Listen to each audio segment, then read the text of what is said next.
এরপর একটা পয়েন্ট আছে ওয়াল কদরি খায়রিহি ওয়া শাররিহি, তাকদীরের ভালো মন্দ। এখানে জাস্ট অল্প কিছু কথা বলছি। কিছু কিছু বিষয় আছে তাকদীরে যেগুলো কনস্ট্যান্ট ফিক্স, এগুলো কখনো পরিবর্তন হবে না। যেমন জীবন, আপনার মৃত্যু, আপনার হায়াত ইত্যাদি ইত্যাদি। কিছু বিষয় আছে যেগুলো ঝুলন্ত, মুআল্লাকা, এগুলো ভালো কাজ দিয়ে পরিবর্তন হয়, দোয়া দিয়ে পরিবর্তন হয়, নেকির কাজ দিয়ে, তাকওয়া দিয়ে পরিবর্তন হয়। যেমন কেউ যদি আত্মীয়তার সম্পর্ক বজায় রাখে, তার রিজিক বাড়বে, তার হায়াতে বরকত হবে। এই যে কোরআনের কথা বললাম, কেউ যদি কোরআন বেশি বেশি তেলাওয়াত করে, কোরআন নিয়ে বেশি বেশি গবেষণা করে, তার হায়াতে রিজিকে বারাকা আসবে। কেউ যদি প্রতিবেশীর খোঁজ খবর নেয়, পিতামাতার সেবা করে, মা না থাকলে খালার সেবা করে, তারও বারাকা আসবে। কেউ যদি বেশি বেশি দোয়া করতে থাকে, আল্লাহর কাছে প্রচুর দোয়া করে, খালি দোয়া আর দোয়ার উপর থাকে, দেখবেন ও বিপদ আপদে কম পড়বে। আর বিপদ আপদ আসলেও দেখবেন আল্লাহ পাক গায়েবী মাদাতে দেখবেন কোনো না কোনোভাবে তাকে সেভ করে ফেলছেন। কারণ দোয়া দিয়ে তাকদীর পরিবর্তন হতে পারে। আর কিছু বিষয় কনস্ট্যান্ট, এগুলো পরিবর্তন হবে না। এখানে কিছু মানুষ বলেছে তাকদীর বলতে কিচ্ছু নাই, মানুষ যা করবে তাই পাবে। তাকদীর বলতে কিচ্ছু নাই, মানুষ যা কাজ করবে সেটাই মানুষ পাবে, মানে মানুষের কর্মের স্বাধীনতাই চূড়ান্ত। তাকদীর বলতে আসলে কিছু নাই। এদেরকে বলা হয় কাদারিয়া। কি বলা হয়? কাদারিয়া। নবীজি বলেছেন এরা যদি মারা যায় জানা যায় যাবে না, এরা যদি অসুস্থ হয় দেখতেও যাবে না, এরা হচ্ছে এই উম্মতের মাজুস, অগ্নি পূজারী। এরকম মানুষ আছে তো আমাদের মধ্যে, তাকদীরে বিশ্বাস করে না, মানুষের কর্ম যা তাই হবে। এটা দলিলও আছে আবার কোরআনে, ওয়ালাইসা লিল ইনসানি ইল্লা মা সাআ, মানুষ তার চেষ্টার বাইরে কিছু পাবে না। এটা হচ্ছে গরুর লেজ ছাগলের পিছনে লাগানো, আর ছাগলের লেজ গরুর পিছনে লাগানো, বাতিল কিয়াস, ইবলিসের মতো। আর একদল আছে যারা মনে করে কর্মের স্বাধীনতা বলতে কিচ্ছু নাই, তাকদীরই সব, যা আছে ভাগ্যে তাই হবে। আমার কাজের কোনো স্বাধীনতা নাই, আল্লাহ চাইলে ভালো করতে পারবো, না চাইলে পারবো না। চুরি করছি কেন? আল্লাহ তাকদীরে লিখছিলেন তাই চুরি করছি। জেনা করলাম কেন? ঘুষ খাইলাম কেন? দুর্নীতি কেন করে? আল্লাহ লিখছেন তাকদীরে তাই, আমার তো কিছু করার নাই। ওমর রাদিয়াল্লাহু আনহুর কাছে এরকম একজন ব্যক্তি আসছিলেন, একদিন বলছিলাম আমি, এসে বলছে আমি তো চুরি করি নাই, আল্লাহ তাকদীরে লিখছেন তাই আমি চোর হয়েছি। ইবনুল খাত্তাব তিনি বললেন যে ঠিক আছে, কোনো সমস্যা নাই, যে আল্লাহ তোমার তাকদীরে লিখেছেন তুমি চুরি করবা, সে আল্লাহ আমার তাকদীরে লিখেছেন আমি তোমার হাত কেটে ফেলবো, এই আর কি। এদেরকে বলা হয় আবার জাবারিয়া। এদের নাম কি? জাবারিয়া। এদেরও দলিল আছে, আম লিল ইনসানি মা তামান্না ফালিল্লাহিল আখিরাতু ওয়াল উলা, মানুষ যা চায় তাই কি সে পাবে? আল্লাহর হাতেই সমস্ত ক্ষমতা। মানে এরা হয়েছে কি দুইজন দুই দুয়ারে চলে গেছে আর কি। এর মাঝখানে ব্যালেন্সটা কি? তাকদীর আল্লাহর হাতে, আল্লাহ পাক তাকদীর লিখেছেন আসমান জমিন সৃষ্টির 50,000 বছর আগে, এরপরে আবার মায়ের গর্ভে যখন রূহ আসে তখনও, তারপরে লাইলাতুল কদরে তাকদীর আবার বাজেট পেশ করা হয়। কিছু বিষয়ে কনস্ট্যান্ট আর কিছু বিষয় আছে মুআল্লাকাত, কাজের মাধ্যমে আপনি পরিবর্তন করতে পারবেন। আর নবী সাল্লাল্লাহু আলাইহি ওয়াসাল্লাম বলেছেন সাহাবীদেরকে যে মানুষকে যে ফলাফলের জন্য সৃষ্টি করা হয়েছে পৃথিবীতে তার কাজ সেরকমই হবে। মানে যাকে আল্লাহ পাক জান্নাতের জন্য সৃষ্টি করেছেন পৃথিবীতে সে সেরকমই কাজ করতে থাকবে। যাকে আল্লাহ পাক জাহান্নামের জন্য সৃষ্টি করেছেন বা যার তাকদীরে লেখা আছে সে জাহান্নামে যাবে, পৃথিবীতে তার কাজও তেমনই হবে। সূরা লাইলের মধ্যে দলিল আছে। এই 6টা বিষয় হচ্ছে ইমানের পিলার, মনে থাকবে ইনশাআল্লাহ। আল্লাহর প্রতি বিশ্বাস, মালায়েকা, কুতুবিহি ওয়া রুসুলিহি ওয়াল ইয়াউমিল আখির ওয়াল কদরি খায়রি ওয়া শাররি। এই 6টা পিলারকে মনে বিশ্বাস করা, মুখে স্বীকার করা আর কাজে বাস্তবায়ন করার নাম হচ্ছে ঈমান। মনে থাকবে ইনশাআল্লাহ। মনে বিশ্বাস, মুখে স্বীকার আর কাজে বাস্তবায়নের নাম কি? ঈমান। শুধু মনে বিশ্বাস করি কাজ নাই, ঈমান আছে? ঈমান আছে, নামাজ পড়ি না, চলবে? চলবে না। এখানে 2টা দল আছে, ভালো করে বোঝেন এই জায়গাটা।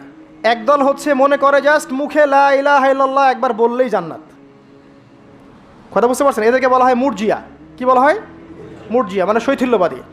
আরেক দল আছে যারা মনে করে মানুষ কবিরা গুনাহ করলেই কাফের হয়ে যায়, এদেরকে বলা হয় খারেজি। কি বলা হয়? খারেজি। পৃথিবীতে যত দেশে দেশে এই যে জঙ্গিবাদ ছড়িয়ে পড়েছে এর মূল আকীদা হচ্ছে এই যে খারেজি আকীদা, যারা মনে করে যে কেউ যদি কবিরা গুনাহ করে কাফের হয়ে যাবে, অতএব তাকে মারা জায়েজ আছে। এই জন্য তাকে মারা, তার রক্তকে হালাল মনে করা, তার সম্পদ লুটে নেওয়া, এগুলো ওরা জায়েজ মনে করে, নেকির কাজ মনে করে। এটা খারেজি আকীদা। আর মাঝখানের আকীদা হচ্ছে আহলে সুন্নাহ ওয়াল জামায়াতের আকীদা। সেটা হচ্ছে মনে বিশ্বাস, মুখে স্বীকৃতি, ঠিক আছে, এটা বেস। আর কাজ হচ্ছে ফুরু বা শাখা। কাজ করতে গিয়ে কারো ভুল ত্রুটি ভালো মন্দ হতে পারে, যদি কেউ কবিরা গুনাহ করে ফেলে তার জন্য তওবার দরজা খোলা আছে, সে কাফের হয়ে যাবে না, হায়েস্ট সে বরং ফাসেক বা জালেম হতে পারে। এই অবস্থায় মারা গেলে আল্লাহ তার বিচার করবে। এই হচ্ছে আহলুস সুন্নাহ ওয়াল জামায়াতের আকীদা। এরপরে ওই ব্যক্তি বলেন আপনি সত্য বলেছেন।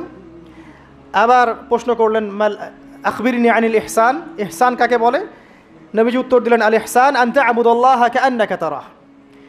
তিনি বললেন ইহসান হচ্ছে তুমি এমনভাবে আল্লাহর ইবাদত করবে যেন তুমি আল্লাহকে দেখতে পারছো।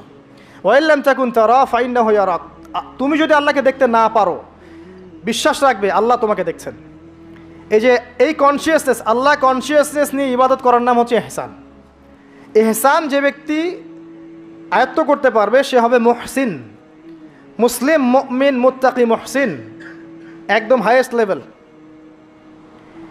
তাহলে এই হচ্ছে ইহসান। ইহসান যার মধ্যে থাকবে সে কিন্তু পাপ করতে পারে না খুব একটা। খেয়াল করে দেখেন, আন তা'বুদাল্লাহা কাআন্নাকা তারা, তুমি এমনভাবে আল্লাহর ইবাদত করবে যেন তুমি স্বয়ং আল্লাহকে দেখতে পারছো। আল্লাহকে যদি কেউ দেখতে পারতো সে কি কখনো আল্লাহর বিরুদ্ধে যেতে পারতো? এই বিষয়টাই হচ্ছে ইহসান। আর আল্লাহকে কেউ এই দুনিয়ায় খালি চোখে দেখতে পারবে না।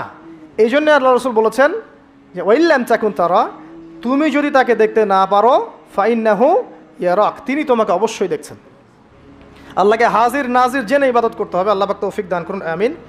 প্রত্যেকটা কাজ, নামাজ, রোজা, হজ, যাকাত, জিকির, আজকার, তাসবিহ, তাহলিল, সব কিছু, ব্যবসা বাণিজ্য, চাকরি বাকরি যা আছে সব আল্লাহকে হাজির নাজির জেনে করলে মানুষ হারাম থেকে বেঁচে থাকতে পারবে ইনশাআল্লাহু আযজা ওয়া জাল।